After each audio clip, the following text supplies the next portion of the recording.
So may I have your kind attention, please? After the coffee break, we are going to have the very last session, and it is on making the best use of demographic dividend in South Asia. Actually, call it a SAESM session. SAESM is South Asian Economic Students Meet. I think I said at the beginning, the very the welcome remarks, that this is an effort which we have been doing in South Asia, the leading economics department, and so it has over the years actually created a very strong alumni all over the world.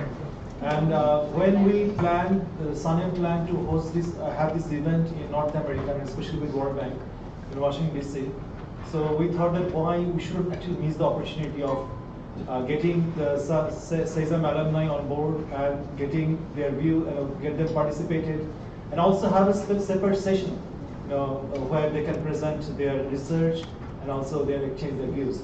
So I'm really glad that we could really make it. Actually, here we are just counting that there are 7 SAESM participants from Bangladesh, India, Nepal, Pakistan, Afghanistan, and we missed Sri Lanka,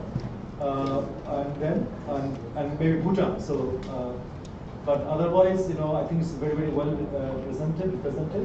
And thank you so much. I know all of you actually came from a very, very long distance. Especially Karan, he made it the very last minute. He has come from all the, he was traveling, overnight. And also Ipshita, thank you, and others, please.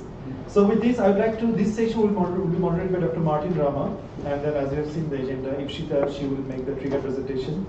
We have Moogdho, Mahzab, and then Karan, Kumar, Bibi, and I have also requested Sarita Vartula from Nepal to also come and join the panel. So with this, Martin, can I just hand over to you? Thank you, Sayeq. This is the one that doesn't work. So yeah, we can actually. Is it what the charge? Sorry, this one word.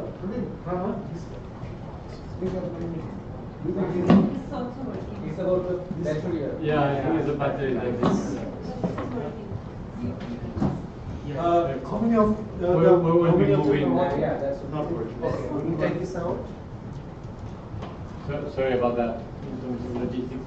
So thank you, Selim, and thank you all for being here during this entire very stimulating day. And I think we have very good topics for the concluding session, because it's a way under that heading of the demographic dividend, or lack thereof, is a very good way to bring together the challenges and the crossroads. And I think if there is something that unites South Asia, is being at a very particular phase of the demographic transition.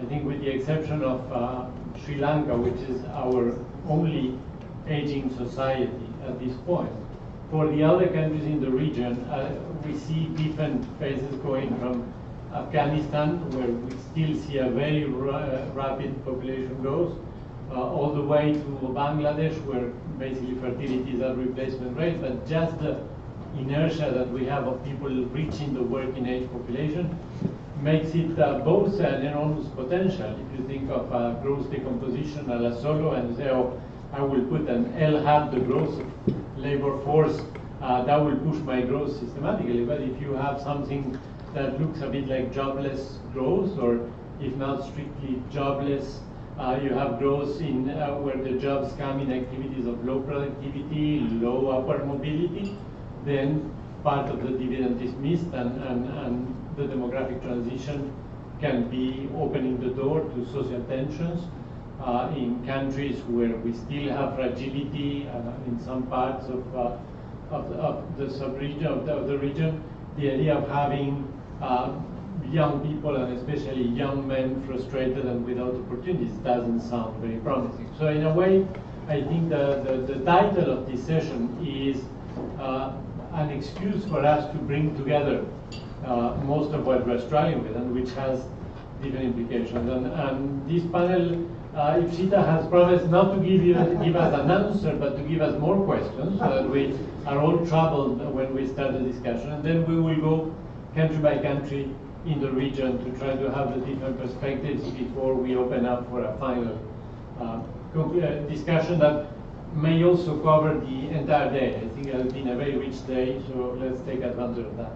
So, Ipshita, up to you now to tease us and be provocative.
While this gets figured out, just wanted to say thank you so much for having me here, Salim, and thank you for introducing the idea. And I especially want to give a warm welcome to the SAESM alumni. So I am one of those crazy 6 students who, under the leadership of even crazier professors, DKD Sir, Dev Kushumdas, and Vihir Pandey, started SAESM in 2004. We were just discussing this, and this is exactly what we had in mind when we started a platform for budding economists and undergraduate thinkers to get together and share their ideas. This is exactly what we had in mind, that going forward we'll develop a network where we continue to share those conversations and yeah, hopefully solve some problems, although like I promised Martin, I'm going to raise more questions than answer them. Okay. This is... Hello? Yep. So we are talking about making the best use of the demographic dividend in South Asia, and I want to be focusing on, or maybe in some parts shifting the conversation about development a little bit to including the role of women and of public policy, of social policy more specifically. So a little background about what we're talking about. Demographic dividend is, traditionally speaking, the rapid economic growth that would be brought about by changes in the age structure of the population. Although I've cancelled out growth and put in sustainable development, given the conversation we are having here, especially the conversation in the previous sessions. This is when a large working age population is there due to an earlier period of high birth rates and low infant mortality. So essentially you've created a productive, healthy working age population, and it would be associated with a relative decline in the dependent population. So there would be a dependency ratio would go down, and that would help the working age population enormously in leading to a larger period of growth. The main thing though, and I think Martin alluded to this a little bit, it's a window of opportunities. It's not really a certainty. Demographic transition is a certainty, it's happening, but what we do with that window of opportunity will lead us to demographic dividend or an entire wasted potential. There is a lot of good empirical evidence coming up. For instance, Shekaraya Ashoka Modi's work shows that the demographic dividend could add about 2 percentage points per annum to India's per capita GDP growth over the next 2 decades. But the question, yes, is that how do you take this moment of demographic opportunity and really turn it into a highly productive period for the region? So here are my 2 questions to the panelists and to everybody here really. Could women hold the key to realizing the demographic dividend in South Asia? I will tell you why I think that might be a possibility. And the second thing is the demographic dividend even possible without supportive social policies? So policies that would address market failure, focus on redistribution and social protection. Clearly, these are leading questions. I probably believe that the first answer is yes and the second answer is no. But this is the kind of conversation I hope we can have. Why do I want to talk about women in talking about the demographic dividend? It's in our region, it's definitely still a tremendous untapped potential for what can be called a gender dividend, which would mean that not only a time of overall productive engagement by everyone entering the labor force, but more so by an increase in paid work by women and increase in productivity of women. So just to give you a little background of why I think this is an untapped potential, if you look at women's labor force participation in South Asia compared to the rest of the world over time, you'll see that we are pretty much near the bottom, and 30% is a pretty low participation rate, and more importantly, the fact that it's declining is a matter of concern. The other story in pictures is the gender gap in labor force participation in Asian countries. Again, if you see here, Afghanistan, Pakistan, India, Sri Lanka, we are pretty much at the bottom over here in terms of the gender gaps in participation. Nepal is slightly better, and I think even in the last session, Salim's presentation had similar figures. So this is another reason why one would say that there is a definite potential for including women in development. And finally, if we look at the trends in female labor force participation in South Asia, we'll see that while in Pakistan there's been a slight increase, in Bangladesh more or less stable, Bangladesh a slight increase, Sri Lanka more or less stable, and India a decline. And as Martin would tell you, there's a more in-depth story to it. In India's decline, while it's been part of the conversation, we might want to shift it to understanding a rural-urban difference. Much of this decline might be driven by rural decline in labor force participation. So, what kind of issues and pathways would we consider for bringing about a gender-driven demographic dividend? There's lots of things to consider over here. First of all, what are the cultural barriers to labor market participation and re-entry more specifically? Things like marriage, motherhood. I mean, the funny thing is, I have been telling the same story since the first time I participated in SAESM, which is the story about the cultural barriers that women in South Asia face to full participation in the development process. We need to be mindful of the cultural barriers in terms of why post-marriage and post-motherhood there is a decline in labor market participation, and why there is a problem with re-entry.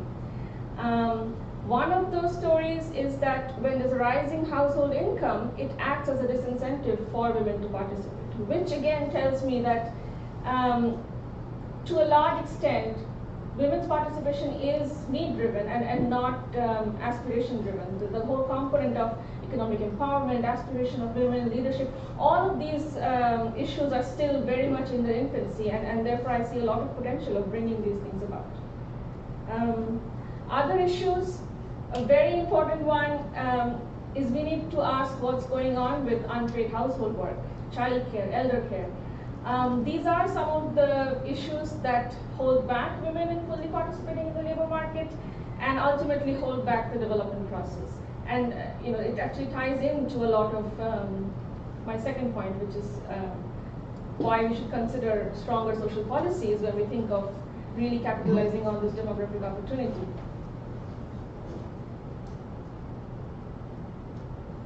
So there's a lot we can learn from other countries. The great thing about being a development laggard is that you can really pull from the experience of other countries, both successes and failures. Recently, India has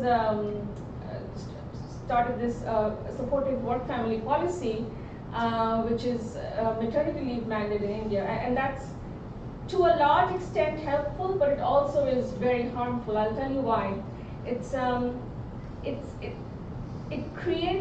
gives women the opportunity to come back after taking leave from work, which is essential to ensure they're attached to the labor market.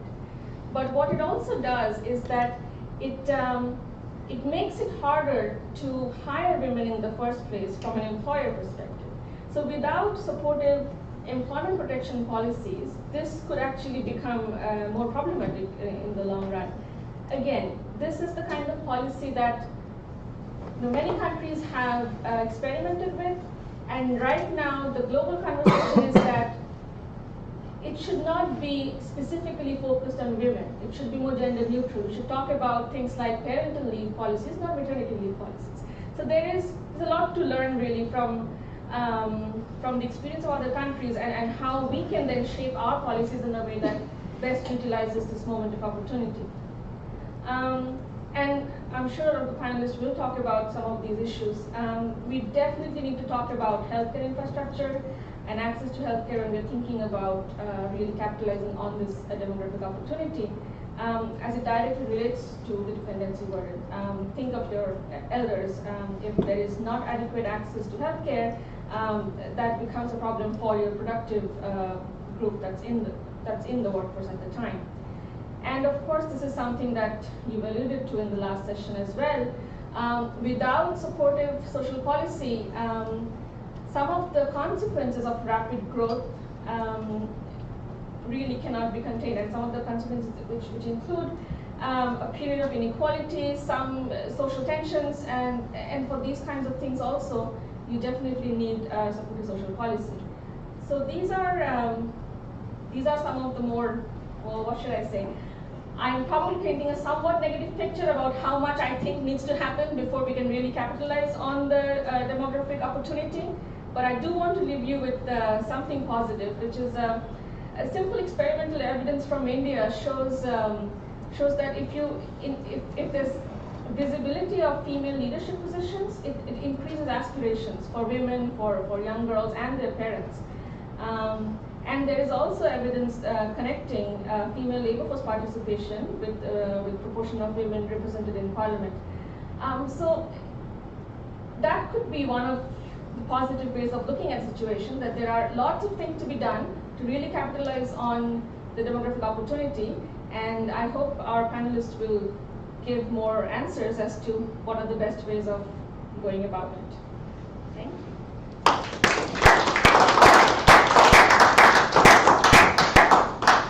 Thank you very much, Ipshita. That sets the stage very well, I think, for our conversation. The point that when we talk about reaping the demographic dividend, that suppose that the young people who are entering the workforce are working.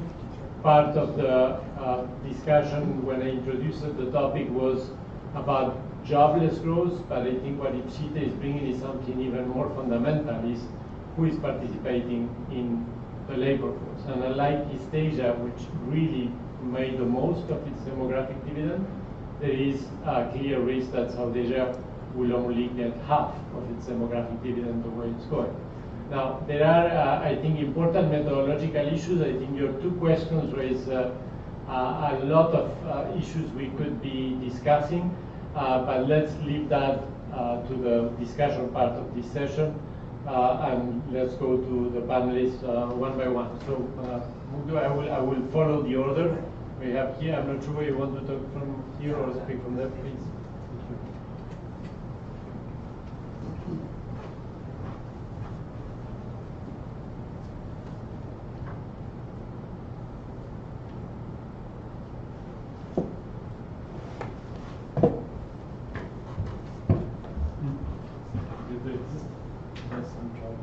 I don't think there's anyone else from SAESM that I participated, but by the way, that was great experience, and that's why today I'm here and participating in this program. And I'll be talking about Afghanistan's part in the demographic dividend and development in South Asia.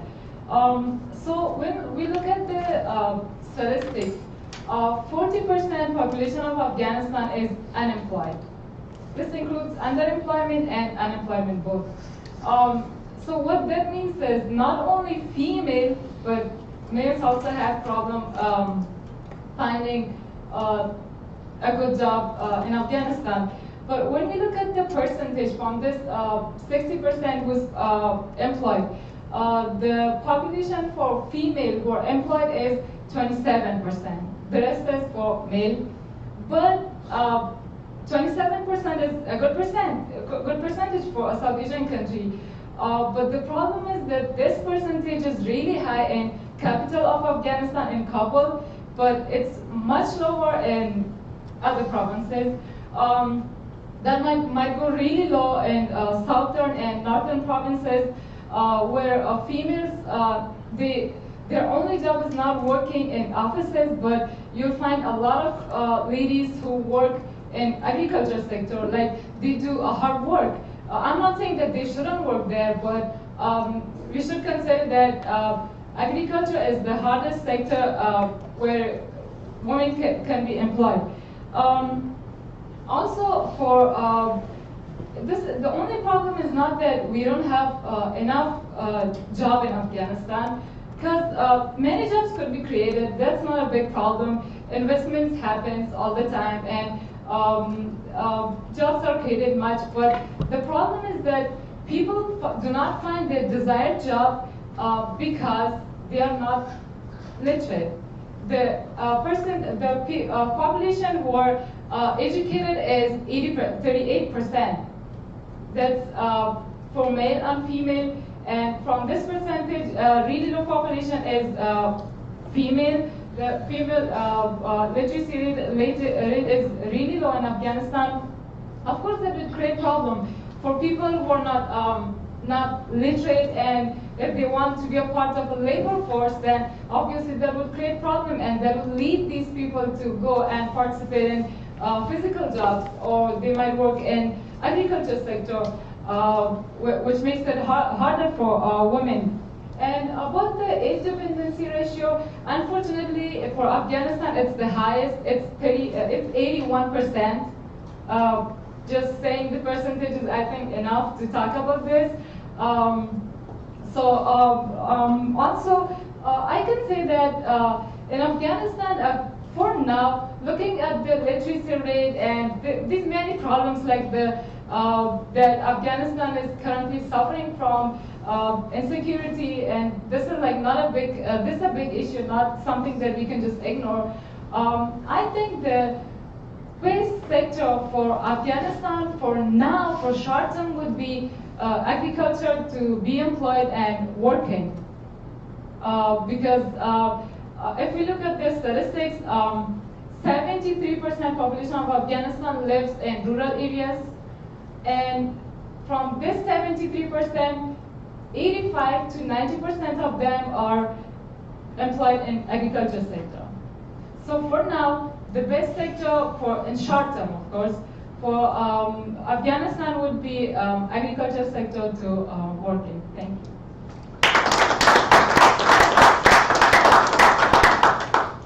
Thank you, Roquiya, for bringing also the sectoral perspective. I think each of you has been really putting the emphasis on one angle that is very important. I think, as you said, when so many people are still in rural areas or engaged in agriculture, that brings a particular angle. Last but not least, we have Sayeq from Nepal.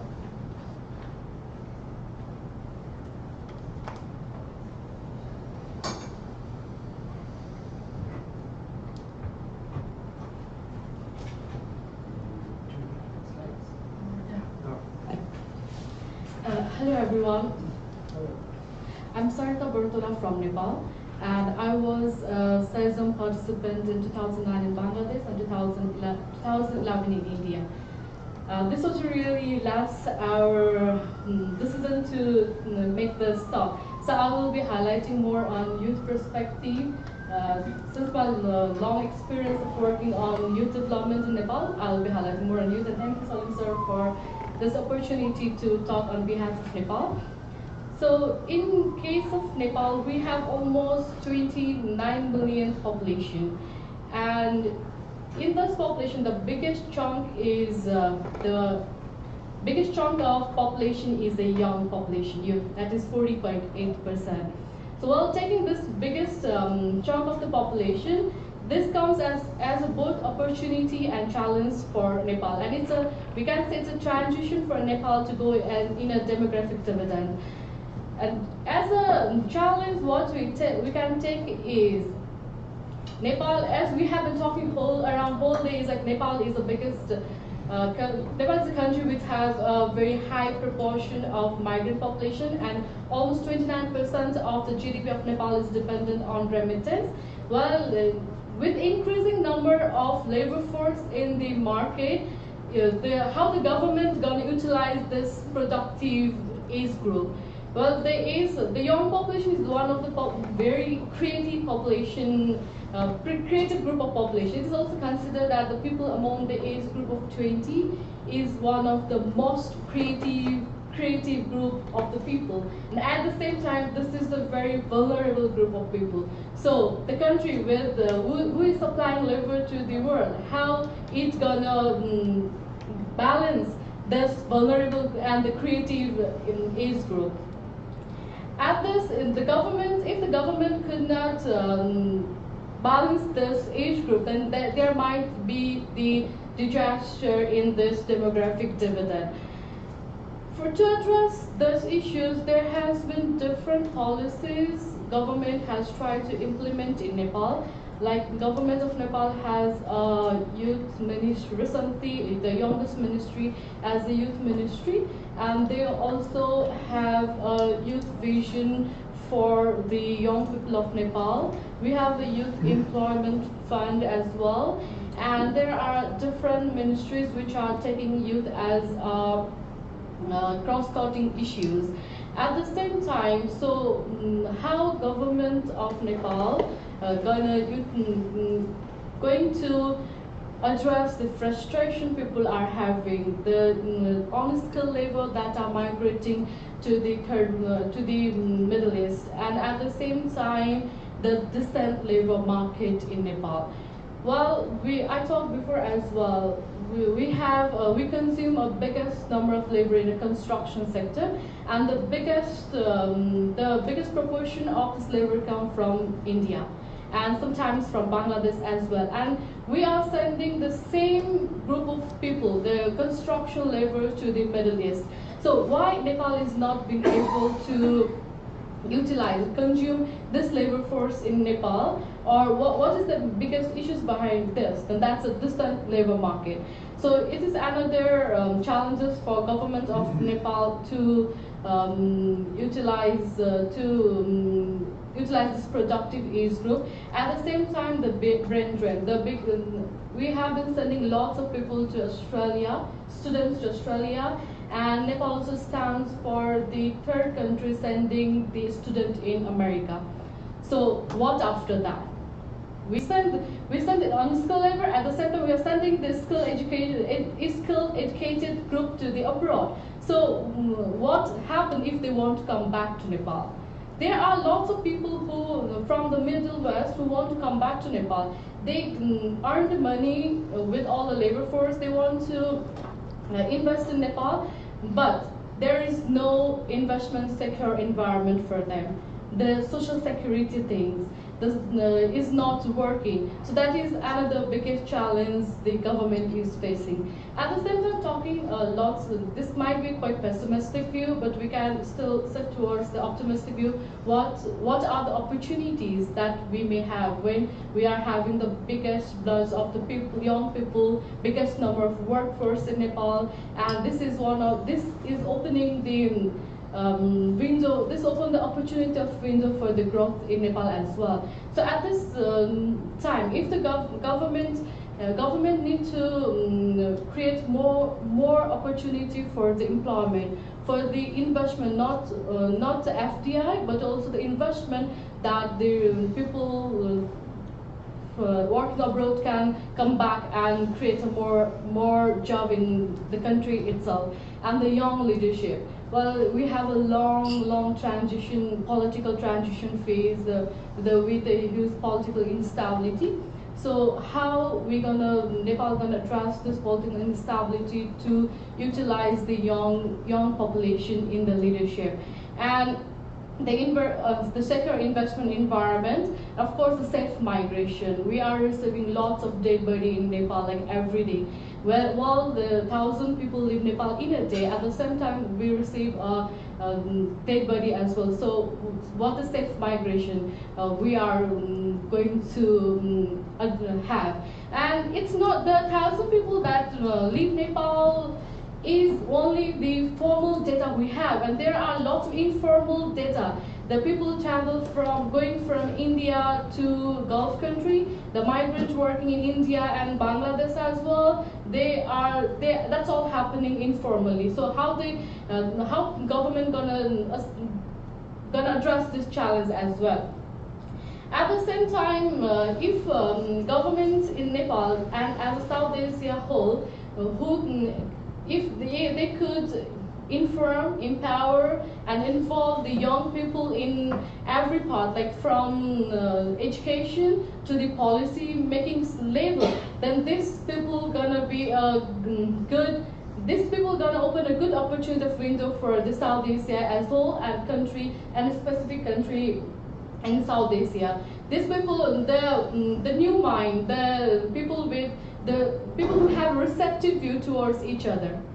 They can change the history of the South Asia that is been a Cold War or kind of thing, or crisis that is happening in the South Asia.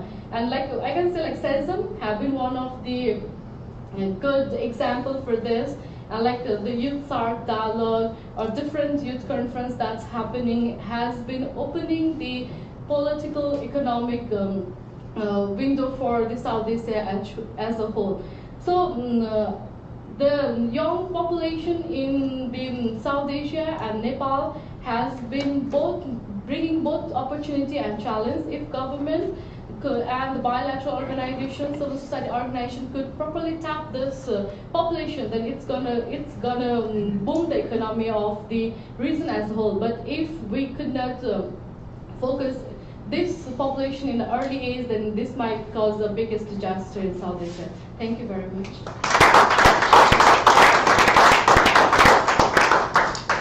Thank you, Sayeq. And of course, from Nepali perspective, migration has to be very central to the demographic dividend. So we have had excellent, very provocative interventions from the different countries. We have a bit of time for a discussion, and I think we should try to remain focused on the demographic dividend, but we can bring things that were discussed along the day, provided that there is a good connection with the wrap-up topic of this session. So let me open up and invite questions and comments. Yeah, please.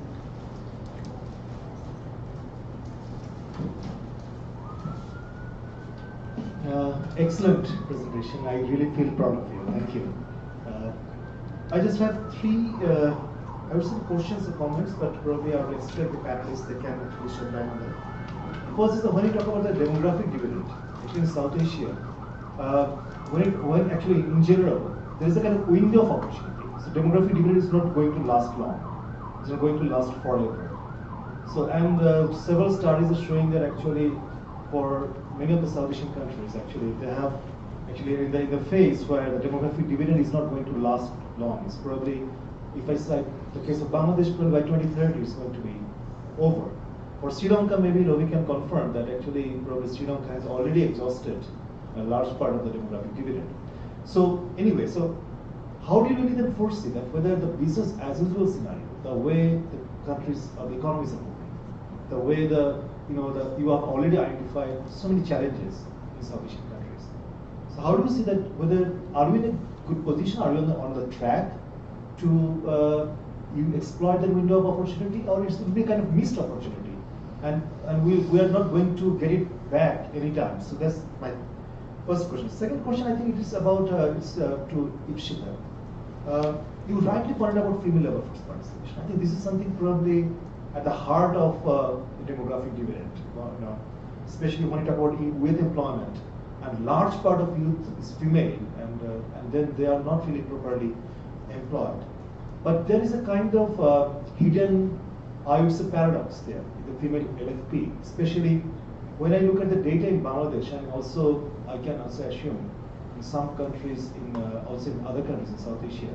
Though Nepal shows a very high level of LFP, but I would say there is a kind of definitional issue there. The differences, the way some of the activities which are incorporated in Nepal's LFP, female LFP, that gives one of the reasons why there's a very high difference. But my question is that in this LFP, a significant part of this is actually unpaid family labor. So, even in India, in Bangladesh, for Bangladesh, I can say with full confidence that.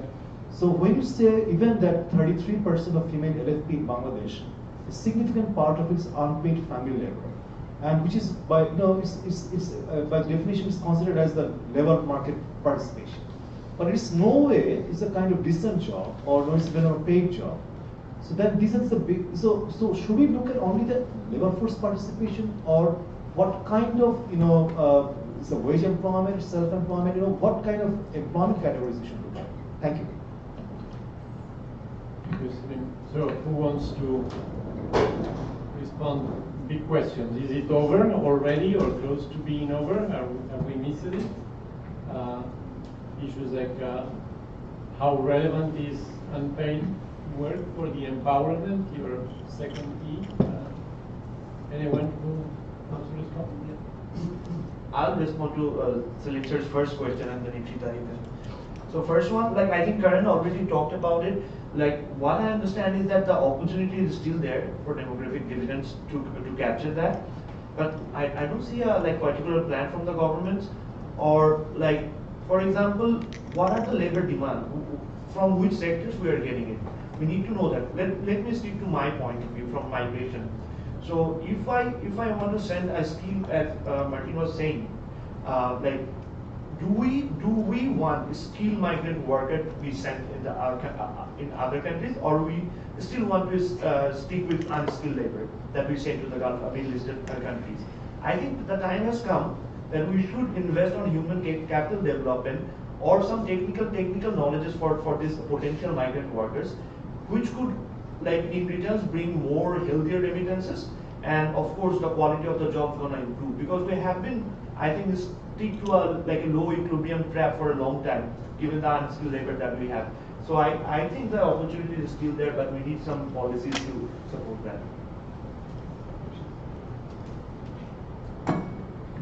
Thank you for bringing up a very important aspect. Yeah, labor force participation definitely is just the first step in understanding the gaps. I think methodologically there's been some interesting information coming out of time use data, and that actually could be very helpful, because like you mentioned, when we think of just LFP, it could include activities that are unpaid labor, and we may not be capturing exactly how far the gap is. So yeah, it would just be the first step, and I think we also need a lot more data on wages, because ultimately it's not so much about participating in the labor market for its own sake, but the economic empowerment that comes from it. So wage information would be critical to it. And yeah, I think time use data is the latest in this genre of trying to figure out what's going on with women's work in developing countries.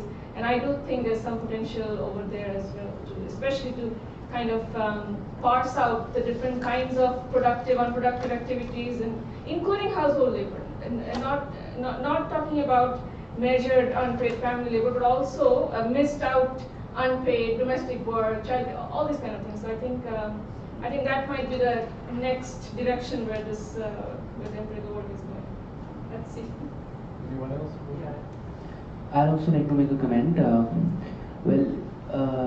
The first question, at least in context of India, I do think that we still have time, and with the present government and Prime Minister Modi leading the board, with he, carrying on certain policies like Make in India and, just creating that environment, to tap that potential. I am quite optimistic about it, and I'm quite sure that we'll utilize this window of opportunity. Coming to the second question, I'd just like to add on Ipshita's point that, this unpaid family labor, which, is often associated with women. I mean, it is high time, that, I mean, it is not coming from I'm not a feminist or so anything, but I can definitely say that, it is high time that we should move on from housewives to house husbands, and men should also share equal responsibility in, sharing the household work. Thank you.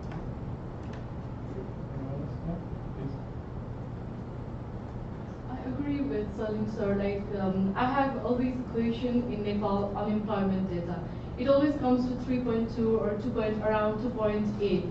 And we think like, Nepal and even the world is talking about Nepal unemployment rate and the poverty. How come the data comes to 3.2? So it's all about like the unpaid labor, the labor force that has been involved in agriculture are calculated as a paid labor, as an employed one. But we miss the fact that the agriculture sector, the people involved in agriculture sector produce only the amount that's enough for their consumption rather than to make the profit. And it's the same for the women as well. And in case of Nepal, we are having a good change in the women issues, like we have a parental leave during the pregnancy time, and we are now, our discussion is to the equal wage issues. So, and the equal rights on the job market. So we are having a good change. And even the education, the girls going to school has been increased. The fertility rate has been decreased. So it has a good change. But still, the biggest question, as you said, is having the employment is enough, or to have the access to finance is. We need is to have the access to finance for the empowerment rather than just to be the part, get involved in the family business or the agriculture.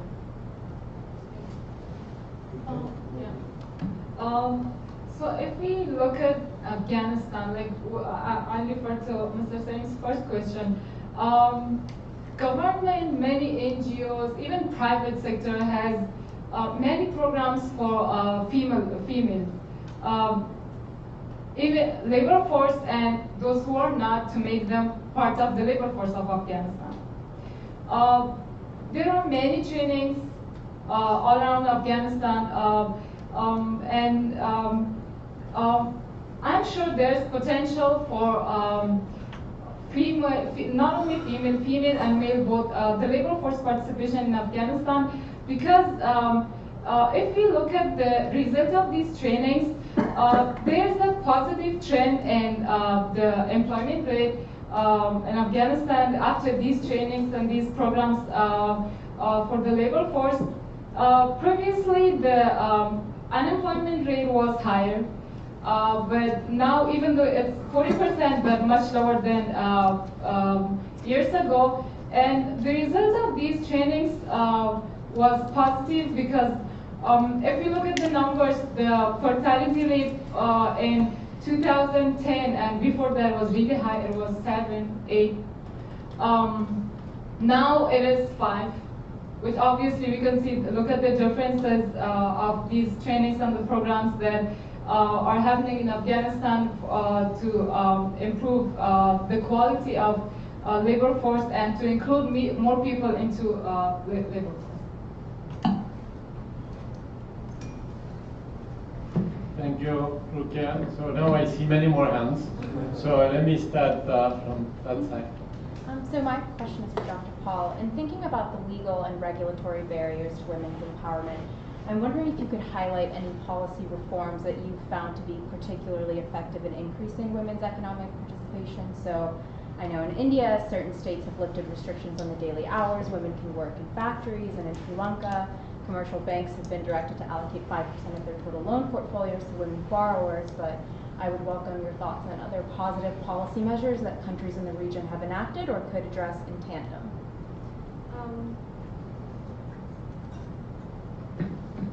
So my research base is not in South Asia, so my direct understanding of a lot of these policy changes is very limited. But so basically, you know a lot more than I do about it. But I'll tell you conceptually what it is that we need. First of all, you need employment protection policies, strong employment protection policies to ensure that discrimination at the stage of hiring does not happen. And I was mentioning about kind of what family strengthening policies, such as family leave, such as maternity leave, which is now become a very popular thing. That's one of the most important kinds of policies that you would need to ensure a strong labor market attachment of women. And associated with it, of course, you will need child care policies, publicly funded child care, or at least some type of mandated child care, which actually Indian government now is trying to ensure through this new leave policy. I believe if you're an employer with 10 or more employees, you have to have a system of creche, and that, I mean, somebody correct me if I'm incorrect, but from what I remember, the idea is to have a sort of maternity leave, and also for the next few years of your child's life to ensure that employers have some kind of daycare arrangement. So these types of policies are essential to ensure that women don't leave the labor market for long durations, because research shows that post-motherhood wages decline. And this connection of wage decline with parenthood is limited to women. For men, fatherhood is usually associated with an increase in wages, and over time that sort of leads to more the kinds of gaps that you wouldn't want. So I think from the positive side, at least from my idea of what's going on currently in India, it's I think we've taken a few good steps, and because these changes are so new, we are yet to have the kind of empirical evidence we need. But I feel that some good studies are going to come out of this, because you have a good policy change, you can do your different type of thing, and I hope that over time we'll have the kind of empirical evidence we need. And that really pushes afterwards for policy change, the empirical evidence to show that yes, this is the kind of work family policy which you would consider a soft policy in many circles, which is giving rise to maybe stronger employment, stronger wages, and especially increasing women's participation. So hopefully these changes will result in some hard evidence on women's participation, how it's connected to class. Sorry, it took more time than was needed about that. Thank you, Ipshita. So let's go, Robert, you had one. So of course it's in the interest of the countries to make best use of the demographic dividend, but it may be particularly so for the young. And I would like to hear a bit more who in your countries is raising the voice for the young, who's representing the young in the public debate, and what do you think is the most powerful way for the young to make its voice heard? Is it joining the political process, joining a party? Is it blogging? Is it enough to raise demands on social media? How does the young raise the voice? Who wants to start on that one? Well, I can give a little bit of a idea. So I can't answer directly the question. It's a very big question. I don't know what are the best routes. But from my experience with the youth mobilization, I dabbled with it a little bit after college. I think that there is enormous amount of passion in India, and people are also, the young people are also interested to participate and to educate themselves about what's going on. So I think that advocacy, both in terms of information sharing and in terms of connecting communities to the political leaders. The youth could be the segue. Earlier I was giving the example of how community organizations have a certain knowledge that maybe a policymaker does not have. Youth in any country, in India especially, could be the segue between those community organizations and political process. So I don't know the right answers, but I think you're right that there are several avenues through which the youth can become part of the advocacy for their own benefit. And so that's, that actually brings me back to the question of what Salim was pointing out, whether we've missed the opportunity. I think the consensus is building that we have not missed the opportunity, and with the right kind of policies and advocacy, there might still be a lot that can be done. Roquiya, Sarita, your perspectives? Yeah. So in case of Nepal, youth civil society is one of the biggest group of people that has been advocating for the youth rights. It has been like long years, 10, 15, 20 years of history of young youth civil society getting engaged over there. We have a youth association, we have a numbers of youth organization, we have a youth network from ground level to national level. And now, after long advocacy, we have a youth ministry and youth council. So even now people are preparing for the youth parliament, and even now in every committee that becomes from local level to national level, people have considered having the young people in the group. So we have a very strong civil society, and in the political party as well, we have sister organization that is for the young people to practice the politics and to get involved in the politics. So in Afghanistan, we do many things. Like there might be protests just to raise their voice, and they want to government do something for us. On social media, university students, all of them do like different activities. But what I found mostly useful and which also had positive effect was college students. Government always listen to them, to their recommendations, where they want changes. So that's the best way for youth in Afghanistan to raise their voice. There was a new parliament in Afghanistan. It was youth parliament. It was made just like a year ago. So it's new. So we are working on that. So that's also like a good way for you to raise their voice. Yeah. Just to add on, I mean, my perspective a bit different than what my distinguished colleagues are saying. So what I think is that two things are happening right now in Bangladesh and many other countries in South Asia as well. So the barriers of entering like a political in politics for a young person is very high, first of all. And to make any social movement, or let's say a revolution, I mean, there is of course participation of youth. There, for example, I'll give you an example. There is, you know, that India, Bangladesh, they're thinking to build this coal power project in Rampal and Sundarban, and the young people from their perspective, they're thinking that it might have a disastrous environmental impact. So they are protesting against it. So they're coming in the road and protesting it. However, what is the fundamental change in this generation compared to the last young youth generation, let's say a couple of decades back? Now we want to concentrate in a particular, let's say, subject. If I'm studying economics, I want to do something good in economics. If someone is studying electrical engineering, he or she wants to go to the top level in that particular field. So I see that this is happening in this generation. Whatever they're trying to do, they're trying to develop their self to contribute in that sector, rather than going to politics and make a real social change. That's my perspective. You want to answer? Yeah. I'd also like to add two things. One is the role of student unions in universities.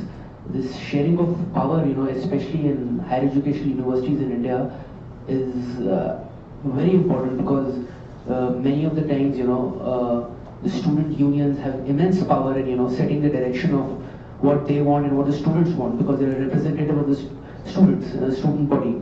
So, and many of the student unions at the university level are associated with political parties at the national level. They have these national youth parties, be it NSUI or ABVP or any other parties, which are affiliated to the national party that, a higher level. So this sense of, political awareness and, raising their voice at, especially in universities is one method of, where the youth themselves, play an important role in fighting for their rights and, advocating for, a change and utilizing this, this potential energy which is there. Apart from that, there are also these, there is this huge wave in India, at least, I don't know about other countries, of MUNs taking place, Model United Nations, where, students go as delegates or as mock delegates of different nations and address various international issues. So these small things, like student unions and MUNs, they play an important role, where the youth take hands, address issues and taking, things in their own hand and trying to work towards it. Yeah, thank you. Thank you. If I may say, impression I get from in South Asia to try to give an element of answer to your question, Robert, is that there is enormous engagement by youth. I think it's very clear. It's not a passive segment of society. At the same time, I think quite consistently it's not an engagement that goes through traditional participation in political parties. I see it very much happening in demonstrations, like Roquiya said, or I think what happened after the Delhi gang rape in December 2012. A lot in social media. For us at the World Bank, it's amazing the social media engagement we have in South Asia. I don't think we have anything equivalent in any of the other regions. I think just our country director for Pakistan has more tweet followers than our president at the World Bank at a global level. So there is this kind of caliber of things. So I see a lot of participation, but clearly voice is happening through other means, and I think this panel is an illustration of voice in some way. We were going in this direction, yes, Ravi. Just a couple of quick points. One, Moogdho, on your issue, when you were looking at the household surveys, so I guess you were looking at returnees and looking at their stories. So maybe one additional aspect you could look at is the sort of permanent migrants, and so look at maybe UK data or the US data where you can find the Bangladeshi origin of a person who's in American data. And the other point I want to make was about gender, and I think one thing that's very important is, when the word like culture comes up, that we don't stop at the outside our realm of activity, because behavioral economics and stuff really, which the bank also has acknowledged is important, that can actually play a role, right? And so I mean, even recently, I think like the acceptance of gay marriage in the US, right? So, for example, there's like the importance of champions.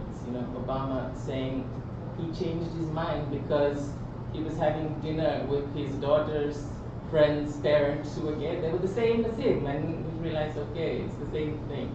So I think we also need champions who are willing to stand up for, either being, someone who's well respected, who decides to take time off to be with the newborn child, the man who does that, or who supports women, or, something like that. So I think don't stop that culture. Culture is always evolving, so we can make it happen. I think that was more a comment than a question. Yes. Oh, Sarah? We're going to this direction. Thank you. Yeah, just a really quick question. I want to bring the discussion back to the female labor participation. And then, as you may know, in South Asia, at least in Sri Lanka, a lot of women work stay home mom, but they have a side business, spot shops, or renting handicrafts. And then recently we did this focus group discussion along with my colleagues on people education in Sri Lanka. When we talk to these women, ask them, are you expecting or do you want to expand your business if there's a demand? And very often the answer we got is that we cannot leave the kids at home. We have the social responsibility to be mother. So a lot of these days discussions about the increase in demand for female labor. But I think the supply constraint is also something to play. So when we're facing this kind of social constraints, How would you suggest to, tackle that? Or should we even encourage them or at all to break that, let someone take care of the kids and then go out to work? I just want to hear your views since you're from the region as well. I think it's a great question and also an important constraint that you're pointing out. Depends on the community. If it's a let's say it's a village community where maybe the reach of public child care facilities and those kind of things are quite a distant future, you could potentially have women do their own child care facility, where people take turns, so that not every individual mother has to be engaged with taking care of the children at home at the same time. You see what I mean? These kinds of little interventions have worked, and that could be one of the ways to go about it. The other thing is also looking at the conversation. Is it that the mother is the only one responsible for the children? I mean, where's the father? And there's a lot of, it's also mostly not nuclear families still in India, so tapping into the resources of other family members, the mothers-in-law, all these kinds of, I think there are resources over there, so the onus probably is to shift the conversation to, it's not just the mother's responsibility to give up on progress, the next stage of her business, etc., in order to attend to the children. When it takes a village, and it's true. There's I think the resources are available. If it can be, if we can change the social conversation about who is responsible at any given time. So that's just one idea. Anyone else who wants to comment on changing culture?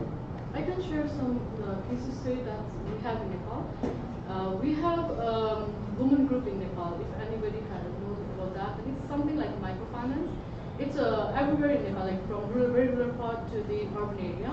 The few group of women from a community gather every week or month, and they save like a minimum price rupees, like 5 rupees a week or 10 rupees a week, and they can give a loan or they take a loan from the same group. Some of the microfinance are they are formal and some are informal. And the women in rural part usually they buy some clothes or they just or they do some small business. But the major problem is they don't have right to make decision. When it comes to expanding the business, when it comes to selling something for the more profit, when it comes to buying something, they need to ask with their husband or with their father or who they are dependent with. And another thing is like there are women who really want to go to the beauty parlor business or the tailoring business, but the thing they lack is to take loan. There is a lot of banks who provide loan, but how are you going to get loan? You don't have any property, or you don't have anything that the bank could trust you, and the male partners at home is not ready to support you. So it's more about access to finance, and decision-making capacity is also one of the biggest issues in South Asia, especially that's the case from Nepal.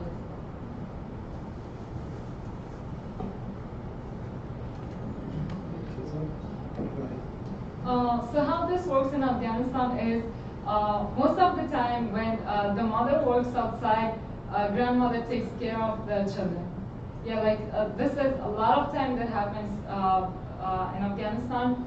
Or most of the time, female who want to work, they don't have children, but when they do have children, they just leave their work. Yeah. They're not willing to go back Yeah. to the labor force. Yeah. So, but they are going back to work like after a few years, not months, years. Yeah. Thank you. We're running out of time, so I think we have still more. Yeah, please. All right. Thank you very much. It's really great to listen your voices from the panel. We've done panel like this, and my question is also related to Robert. While I was listening your responses to the question you raised, that how to listen or how to incorporate youth voices into the policy domain. Then one of my observations is that you see in the South Asia region, about 70% of the population living in the rural areas. But the suggestions you gave, the measures you mentioned, like college unions, students unions, and the social media and others, basically they are urban bias and more like a elite bias option for the youth. But while you have a population, 7% of the youth population living in the rural areas, and most of them are out of access to these different kind of measures, then how to listen their voice and how to get their ideas into the mainstream policy domains to make best use of this democratic dividend? It's like a general question to the whole panel. And let me add, just to be on the same line. I think when we think about social policies and responses, we tend to think about a lot of policies that are for people who are engaged in an employer-employee relationship. If you think that in South Asia, about 10% of those that work are in formal employment, and perhaps a third to half of those are public sector. These are measures that may sound attractive as mandate that the employer provides this and that, but they may not do the bulk of the effort, as Roquiya said when referring to sectors. Perhaps a lot is happening in agriculture. When you look at India and the decline of labor force participation among women, it has mainly happened in that area that is in between rural and urban, where basically farming jobs are disappearing, but the only other alternatives are construction. There are no office jobs, there are no safe factory jobs. And so I think we should try to, is a natural bias, but we should try to think broadly about the population at large. So this is just to complement the question and then throw the ball back to the group. Recently, the Youth Ministry of Nepal has formed a youth commission, and we have Youth Ministry formed a national youth commission first, and then it goes all the way down to the district youth commission. So this is for the formal channel. The government is trying to get every individuals in the network. And in the youth commission, there need to have 50% of male and 50% of female. And even they have, we have a policy of inclusive policy based upon how to include the marginalized group as well. And in Nepal, we have a War Solution Forum. It is a very local level structure of the government. And from there as well, government have policies that we need to have 33% participation of women, and there is a proportion given to include the marginalized group, including young people as well. So this government initiative are in one side, and there are the civil society initiative making a youth network, women network, and even the political party making their political network from the ground level, district level, to the national level. This might be one. They are trying their best, and it's still doing a good progress to include all the voice from ground level to the national level. Anyone else who wants to comment this? Yeah. There is a platform about Afghanistan, because when people in rural areas, when they want their voice to be heard, what they do is they go to mosque. So they have like speakers and everything, like the whole area can hear that. And they tell the leader of they also have the leader of the village there. So they are talking about all these issues in the mosque, and then the leader transfers their message to top level. Yeah. Thank you. And I think we're getting to the two questions. I'll just have an observation on a very important question. Then also on Salim's question, labor force participation.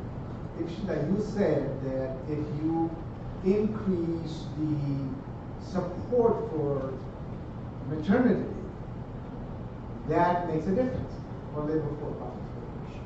Now, again, I know the others who have looked at this know, but I'm addressing this mainly for those who are going to do further research, so maybe the students. Well, it's a tricky issue. It's a tricky issue. Why?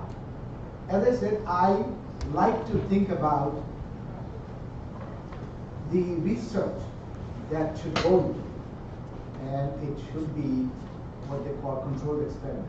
Does it really do it? And you know about the writing now. I've seen that as India's new maternity leave policy out. Number one. Number two, there's an alternative. And what is that? Daycare. I've seen studies, and I just digged up one very important study in China. And I knew from my own informal observation from movies that daycare is very good. What's the support system? Because Chinese people worked very hard to increase their labor participation ratio. There was a cost to it. So the question is which one works better? So that's the question. And the final thing is, really, does it really matter in a segmented labor market? Informal versus formal, and where there is unpaid work that's done. That brings me to Salim's question. Do we want to count unpaid labor? Again, this is in a Western country, in USA. You know, there's a big debate going on now with Donald Trump's policies. And what increases labor force participation ratio? It went down. It's gone through some things because people opt out of the labor market for various reasons. And so the question is, do we want to count unpaid labor in the income and everything? It's a traditional question which I learned in first year, Dhaka University, which is, if somebody works as a maid for the zamindar, her labor is counted.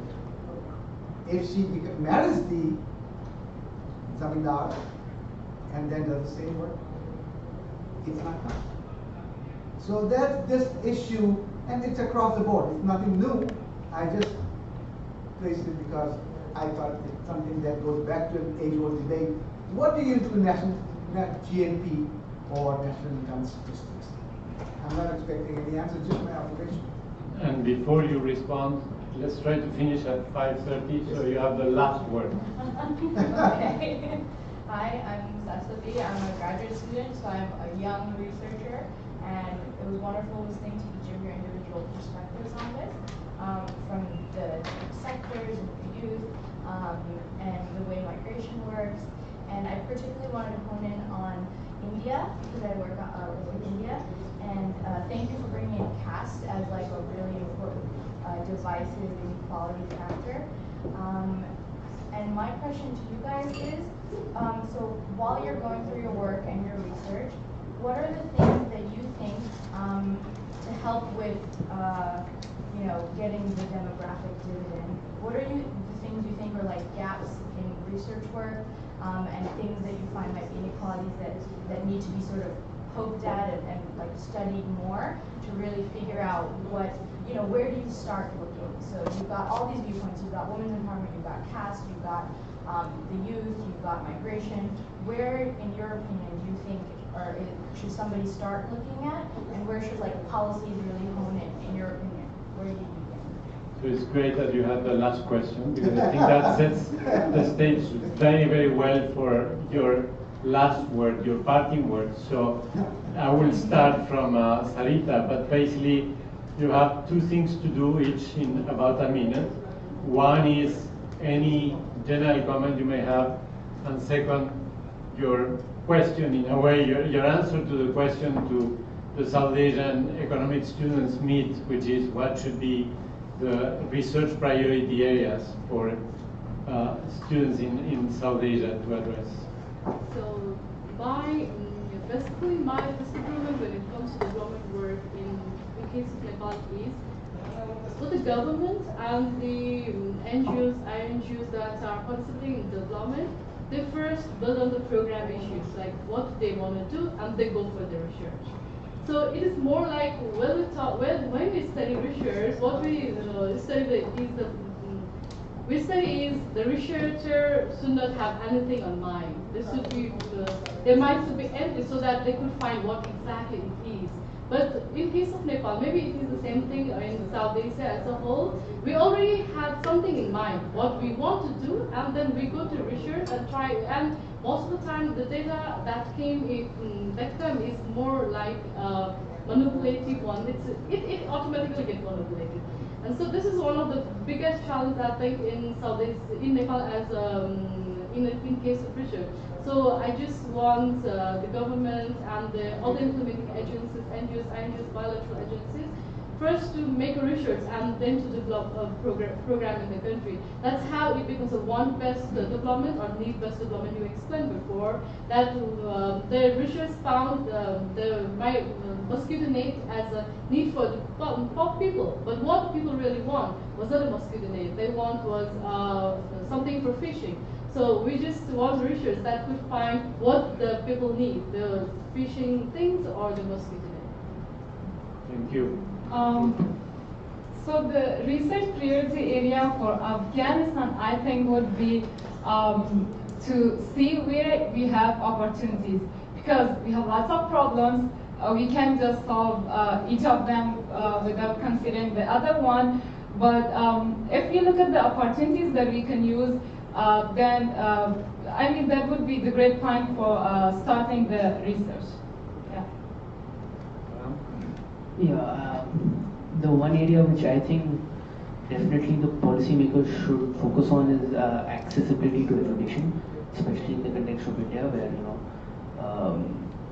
as you said, the caste system has historically been spilled over certain effects which are still prevalent today. So in terms of cost as well as quality, access to quality education to all, that's higher education especially, that's very important. Thank you.